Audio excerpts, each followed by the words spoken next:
Meu nome é Letícia, eu vou apresentar junto com a Beatriz, a Laila, a Maxuana, a Renata, a Raíssa e a Cleidiane o capítulo 8, a colonização espanhola e inglesa da América. Eu vou falar um pouco sobre a conquista e a ocupação espanhola da América. A conquista da América significou a redução de grande parte dos povos nativos e a desintegração de sua cultura. Os conquistadores europeus revelaram intolerância em relação a diferentes modos de viver e de ver o mundo das populações ameríndias. As diferenças culturais e ideológicas dos colonizadores e dos colonizados geravam diversos choques violentos e muitas formas de dominação e resistência. A integração da América ao contexto europeu ocorreu por meio do colonialismo mercantilista. Entre as colônias e as metrópoles foi estabelecido um conjunto de normas que era chamado por muitos de Pacto Colonial. Segundo esse conjunto de normas, as metrópoles exerceriam um monopólio sobre tudo que as colônias importassem ou exportassem. Outro ponto dessa norma estabelecia que enquanto a metrópole se concentrasse no comércio mais lucrativo, a colônia se dedicaria à produção de gêneros agrícolas e à extração de recursos naturais. Nesse contexto, pacto deve ser considerado mais como uma relação de subordinação. Meu nome é Ana Laila e eu vou dar continuidade ao texto da Letícia. Os europeus viam na América um vantajoso comércio colonial, fundamental para a prosperidade das metrópoles e para a manutenção de um Estado centralizado e forte. Submetendo os nativos e explorando seu trabalho, exterminaram grande parte das populações nativas, o que causou o declínio de povos como os Incas da América do Sul e os Astecas do México. Durante séculos, várias civilizações se desenvolveram no continente. Calcula-se que em fins do século XV, perto de 100 milhões de indígenas, pertencentes a diversos grupos étnicos, ocupavam a América.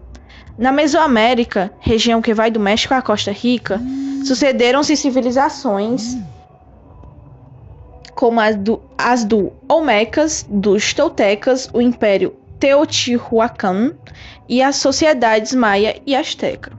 Por volta do século XII, na região da Cordilheira dos Andes, especialmente nos territórios dos atuais Peru e Bolívia, diversos grupos quichuas foram reunidos sob o vasto Império Inca, que tinha como centro a cidade de Cusco e era herdeiro da cultura de civilizações precedentes.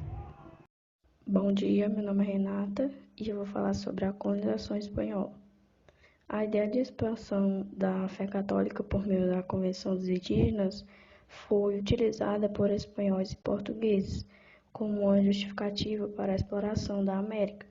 Os espanhóis já haviam subjugado os grandes impérios Inca e Azteca, por força de sua ganância, superioridade técnica militar, entre outros. As doenças europeias que mais mataram os povos ameríndios foi sarampo, gripe e varíola. Os espanhóis se concentravam na extração de metais preciosos, como o ouro e a prata, e cumpriam-se os objetivos das práticas mercantilistas, com a transferência das riquezas coloniais para a metrópole espanhola. Além da exploração mineira, o comando metropolitano também distribuiu terras aos colonizadores, formando assim as haciendas. As haciendas eram grandes propriedades trabalhadas por nativos. Para explorar as minas, os espanhóis adotaram também a mita, onde os indígenas eram retirados de sua comunidade e obrigados a extrair minérios para os conquistadores em troca de uma pequena remuneração. Outra forma de exploração de trabalho também foi a encomenda. Por esse sistema, o rei da Espanha, por meio dos administradores coloniais, distribuía encomendeiros. Os espanhóis estabelecidos na América tinham o direito de explorar o trabalho de indígenas em troca de oferecer-lhes uma educação cristã. Milhões de nativos morreram. As estimativas conservadoras calculam que mais de 10 milhões de mortos, e as mais pessimistas falam em algumas dezenas de milhões, só no período de instalação do poder espanhol. E também vou falar sobre as sociedades colonial espanhola na América. Vou falar sobre os chapetões. Os chapetões eram espanhóis da metrópole que cuidavam da administração da justiça, do clero e do exército. Os crioulos eram formados por homens brancos e tinham grandes propriedades de terra ou dedicavam-se ao comércio. Politicamente, eles mantinham um espaço de atuação e domínio local, uma vez que exerciam controle sobre as câmaras municipais. Os mestiços, nascidos da união de espanhóis com indígenas, eram trabalhadores livres. Os indígenas estavam submetidos à mita e à encomenda. Os escravizados haviam poucos, a maioria concentrados na região do Caribe. Me chamo Beatriz e vou dar continuidade. De início, os conquistadores, com a função de efetivar a dominação em nome da coroa, receberam o título de adelantados e vários privilégios. Com o sucesso desses negócios, todo o gerenciamento da colonização passou a ser feito na Espanha, a cargo da Casa de Contratação, com a criação das audiências, com o objetivo de fiscalizar os colonos, pelo Conselho das Índias, órgão responsável pelas decisões administrativas e pela escolha de representantes espanhóis da administração, os chapetões. Em 1535 foi fundado o primeiro vice-reinado de Nova Espanha, seguindo-se a fundação em 1543 do vice-reinado do Peru e outros, seguidos depois pelas capitanias gerais, sob controle do Conselho das Índias. A atividade comercial e a arrecadação de impostos era realizadas pela Casa de Construção, melhor para controlar o comércio colonial. No Novo Mundo, os portos autorizados a realizar o comércio externo com a metrópole eram os de Veracruz, México, Porto Belo, Panamá e Cartagena, Colômbia. O sistema garantia o controle da metrópole sobre tudo o que entrava e saía das colônias.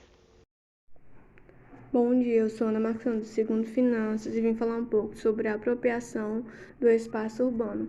Para conquistar a América, os espanhóis não fizeram uso apenas da violência física, contaram também com vários outros tipos de mecanismos para subjugar as populações nativas. A imposição da fé cristã e dos hábitos europeus juntaram-se à destruição de objetos, templos e dos indígenas. Os espanhóis encontraram na América cidades sofisticadas, cuja área central era dominada por templos e palácios do governo.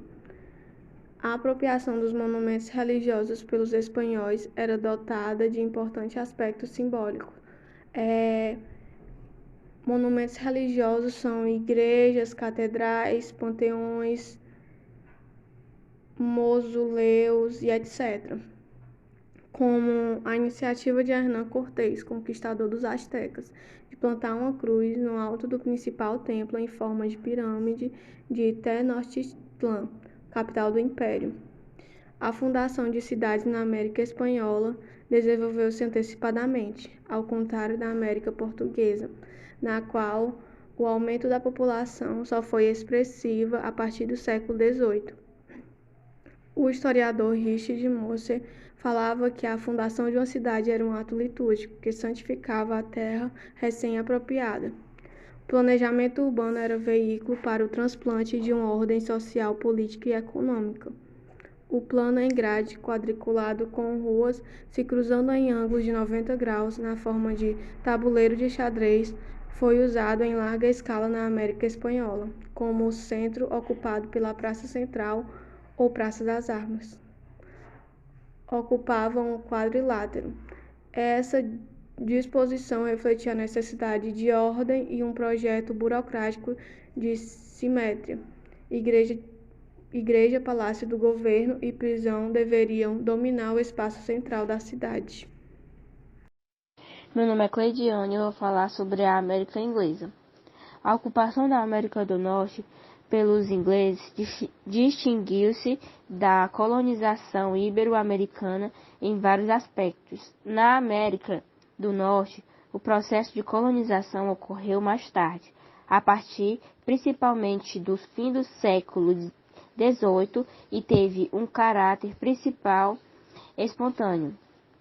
Além disso, as próprias características físicas do litoral norte-americano eram diferentes, por se tratar de uma região não tropical e sem metais preciosos. Na Inglaterra, a Rainha Elizabeth I, que governou de 1558 a 1603, estimulou a construção naval e o comércio marítimo, no contexto da política mercantilista. O governo também apoiava outro tipo de presença inglesa no mar, o litoral do Caribe. Os corsários ingleses sacaneavam os galeões espanhóis repletos de metais preciosos que rumavam para a Europa. Assim, as colônias inglesas começaram pobres e sem gerar recursos importantes para as metrópoles. As primeiras tentativas colonizadoras ocorreram entre 1584 e 1587, quando foram enviadas 3 expedições inglesas à América do Norte, sob o comando do corsário britânico Walter Raleigh, que resultaram, porém, em fracasso por causa da violenta reação dos povos nativos. Somente em 1607, a fundação da colônia de Virgínia, explorada por uma companhia de comércio, iniciou uma era de viabilidade econômica para a ocupação e exploração da região. Um dos estímulos ao fluxo populacional da Inglaterra para a América do Norte foi o processo de cercamento das prioridades agrícolas inglesas, o que gerou grande excedente demográfico. Expulsas do campo e não encontrando espaço na economia urbana, muitas vítimas dos cercamentos rumaram para a América. Então, professor Paulo Roberto, Beatriz aqui novamente e vou falar mais um pouquinho. A colonização não se deu de maneira uniforme em todos os territórios, mas apresentou características bastante diferentes mais ao norte, em regiões como Connecticut, Massachusetts, Rhode Island e New Hampshire. Nessas regiões concentrava-se grande parte dos colonos, que sofriam perseguições religiosas na Inglaterra. Nessa região norte, a economia se baseava na pequena propriedade rural familiar. Embora houvesse trabalho escravo, era bem menor do que a do sul. A produção agrícola era diversificada e estava voltada para o mercado interno. Nas cidades, crescia a construção naval de embarcações destinadas ao comércio marítimo. Por todas as características, as colônias dessa região foram chamadas de colônias de povoamento. Entre o norte e o sul, as colônias centrais, cuja população era formada por imigrantes de diversas regiões da Europa, dedicavam-se em sua maior parte à agricultura. Havia nessa região tanto pequenas propriedades quanto grandes latifúndios. Bom dia, eu sou a Raíssa e eu vou falar sobre as 13 colônias inglesas. As 13 colônias foram formadas entre o século XVII e o século XVIII pelos peregrinos ingleses puritanos, também chamados de países peregrinos. As 13 colônias eram formadas pelos seguintes estados: Carolina do Norte, Carolina do Sul, Connecticut, Delaware, Geórgia, Rhode Island, Massachusetts, Maryland, New Hampshire, Nova York, Nova Jersey, Pensilvânia e Virgínia. Agora eu vou falar sobre as suas principais características. As 13 colônias americanas eram divididas em 3 regiões diferentes, intituladas Colônia do Norte, Colônia do Centro e Colônia do Sul.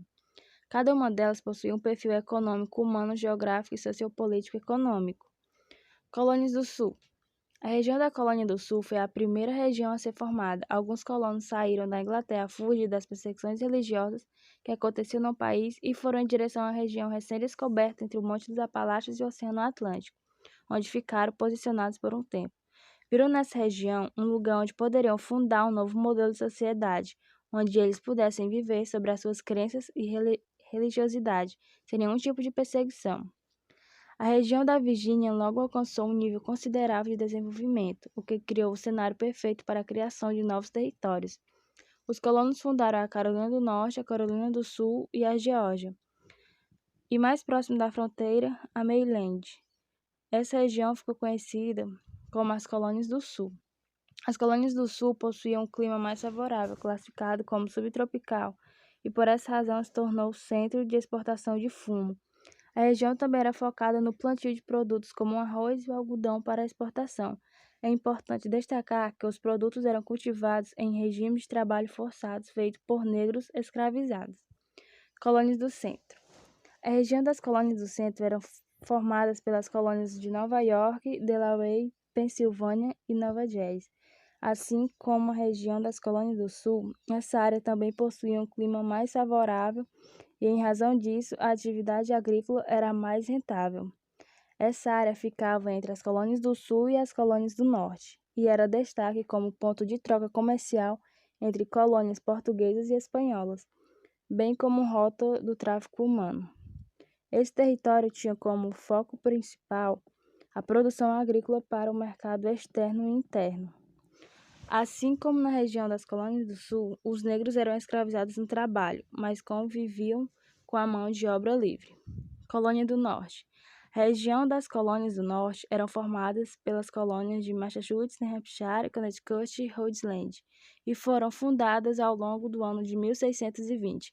Também chamadas de Colônia de Massachusetts ou Nova Inglaterra, essa área foi fundada em um sistema de autogoverno. Os peregrinos ingleses puritanos se comprometeram com a coroa inglesa a tornar a região um lugar onde se pudessem congressar num corpo político e civil. Nessa região também foi criado um sistema de desenvolvimento baseado no livre trabalho, na produção de subsistência e na pequena propriedade familiar, já que a região sofria com a escassez de recursos naturais e pobreza. A região das colônias do Norte convivia com o racismo e a escravidão de forma muito natural, onde os negros eram tratados como inferiores e os brancos como superiores. A religião era um aspecto muito respeitado na sociedade, e a maioria das decisões políticas eram tomadas em assembleias na igreja. Bom, as 13 colônias eram parte da coroa inglesa, mesmo vivendo em uma quase independência. Os colonos responsáveis pelas regiões possuíam liberdade e autonomia política, social e administrativa para tomar a maioria das decisões ligadas à manutenção do sistema e da sociedade. O rei inglês da época não se envolvia diretamente com a região, porque acreditava que não era rentável ou relevante. A coroa apenas recolhia os lucros e tributos que eram gerados na relação de mercado das colônias. Em meados do século XVIII, os colonos passaram a perceber que não precisavam da supervisão da coroa inglesa para sobreviver, já que conseguiam fazer a manutenção da sociedade de forma satisfatória e sem nenhum apoio externo. Esse foi um dos principais motivos para o processo de independência. Então, pessoal, esse foi o nosso trabalho. Muito obrigada pela atenção.